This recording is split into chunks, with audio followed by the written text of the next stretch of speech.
लेकिन यूएन बिल्कुल भी नहीं डरता और आराम से पूछता है, क्या देख रहा है?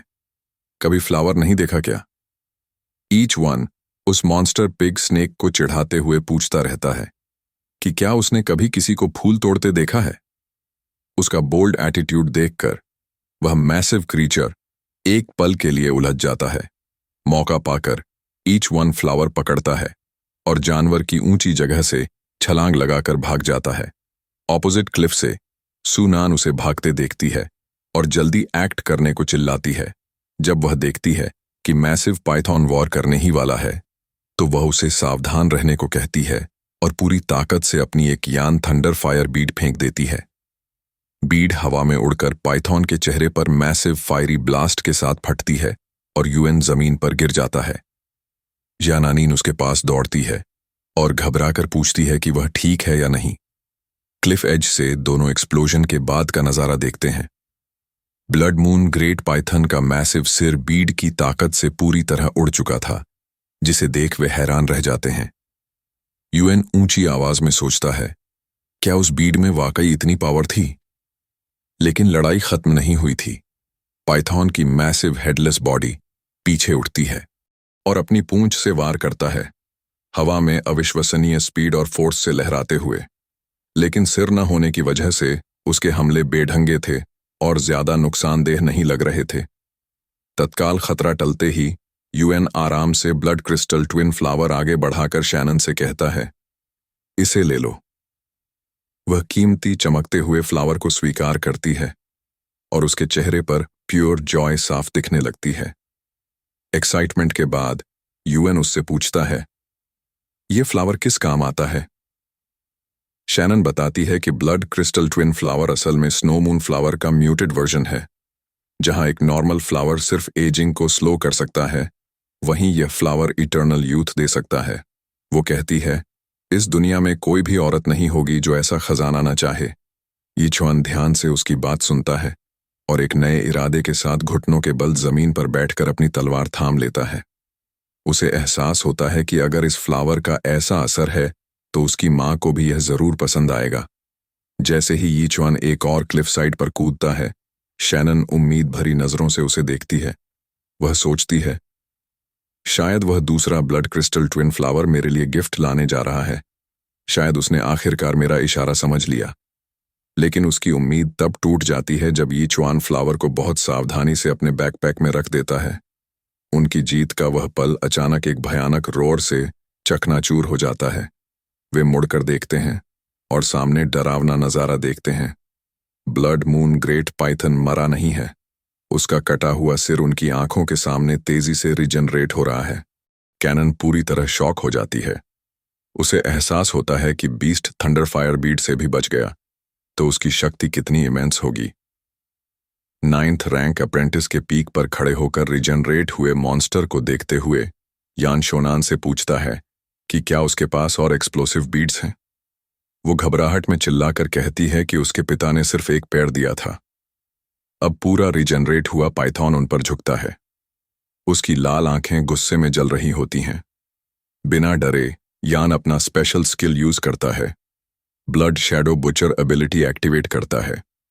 उसका फियर इंड्यूसिंग ऑरा पाइथन की आंखों में उसकी इमेज प्रोजेक्ट कर देता है, जिससे वह विशाल दानव कुछ पल के लिए टेरर में फ्रीज हो जाता है। पाइथन मेंटल अटैक से पीछे हटता है और अपनी ताकतवर पूंछ उसी जगह पटकता है जहां वे खड़े थे। तेजी से सोचते हुए यीचुआन शैनन को पकड़कर दूसरी लेज पर छलांग लगाता है। वह फिर उसे डांटते हुए पूछता है कि वह बस खड़ी क्यों थी, भाग क्यों नहीं रही थी। शिया नानान शर्माते हुए बताती है कि वह उसका इंतजार कर रही थी। उसे लगा कि उसने अपनी जान रिस्क करके दूसरा फ्लावर उसके लिए लिया है। ये उसे डेड पेन एक्सप्रेशन के साथ देखता है और साफ कहता है कि फ्लावर उसकी मां के लिए गिफ्ट है। उसका इल्यूजन टूट जाता है और उसका चेहरा फ्रस्ट्रेशन से बिगड़ जाता है। इतने में blood moon great Python mental attack से रिकवर कर लेता है और फिर से अपनी ग्लोइंग रेड आंख से उन्हें देखता है। एक डरावने रोर के साथ वह आगे झपटता है, उसका विशाल जबड़ा पूरी तरह खुला हुआ। युएन यान का हाथ पकड़कर भागने की कोशिश करता है, लेकिन उसे एहसास होता है कि अब देर हो चुकी है। वह मन ही मन गाली देता है और सोचता है कि इतने डेंजरस हालात में किसी और को संभालना कितना झंझट है। एक पल में फैसला करते हुए वह जीन को धक्का देकर साइड में गिरा देता है और खुद पाइथन के विशाल जबड़े में निगल लिया जाता है। पाइथन अपने जॉज जोर से बंद कर देता है। आवाज गूंज उठती है। श्यान घबरा कर उठती है और डर से यान का नाम चिल्लाती है। वह डर से जमी रह जाती है जबकि पाइथन उसके ऊपर झुकता है। वह चीख कर यान को पुकारती है, उसे वापस आने की भीख मांगती है।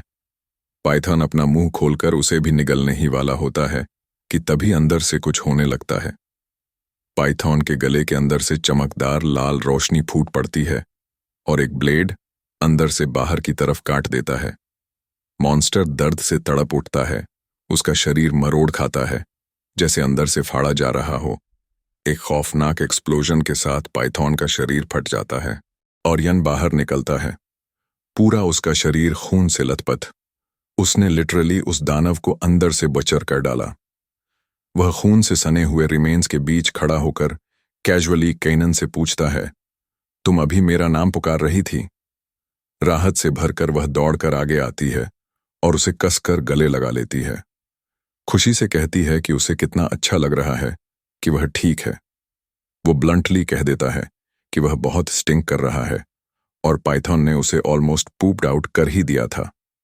यह सोचकर वह अचानक पीछे हट जाती है और नाक पकड़कर डिस्गस्ट में खड़ी हो जाती है। तभी एक सिस्टम नोटिफिकेशन आता है। स्पेशल पिग की किल कंफर्म होती है। उसका लेवल पूरे 80% बढ़ जाता है और वह 8th रैंक तक पहुंच जाता है।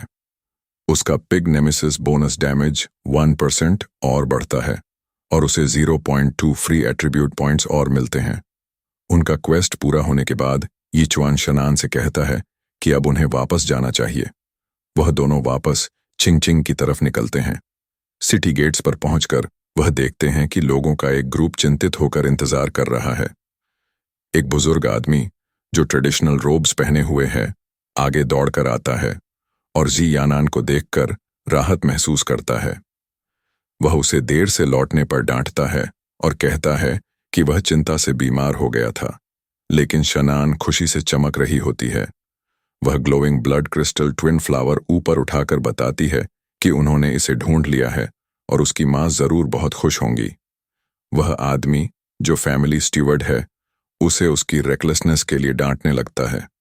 वह याद दिलाता है कि सिटी के बाहर की दुनिया कितनी डेंजरस है, लेकिन शियान उसे बीच में ही रोक देती है और जिद करती है कि वह अपनी मां के लिए फ्लावर खुद ही तोड़ना चाहती थी।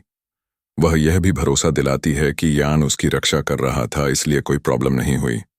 स्टीवर्ड की नज़र फिर उसके बगल में खड़े नौजवान पर जाती है और वह पूछता है, यह लड़का कौन है? यान ब्लंटली जवाब देता है, मैं पिग बुचर हूं। स्टीवर्ड हक्का बक्का रह जाता है। वह समझ नहीं पाता कि इसी फैमिली की यंग मिस अपनी रक्षा के लिए किसी ऐसे लड़के को क्यों चुनेगी जिसकी जिंदगी भर की प्रोफेशन सिर्फ बुचर की है। लेकिन यान के काम बिहेवियर को देखकर वह सोचता है कि शायद यही लड़का उस दानव को सच में मार चुका है। अपने डाउट्स एक तरफ रखकर स्टीवर्ड क्लासमेट या की यूथफुल प्रॉमिस की तारीफ करता है। फिर वह अपनी उंगली से एक गोल्डन रिंग उतारता है और यान को ऑफर करता है। वह बताता है कि शाह फैमिली की गोल्ड रिंग की कीमत 200,000 है और यह उसकी सर्विस का इनाम है। लेकिन यूएन बिना झिझके ऑफर ठुकरा देता है। वह आदमी का हाथ पीछे धकेल देता है और साफ कहता है, मुझे यह रिंग नहीं चाहिए।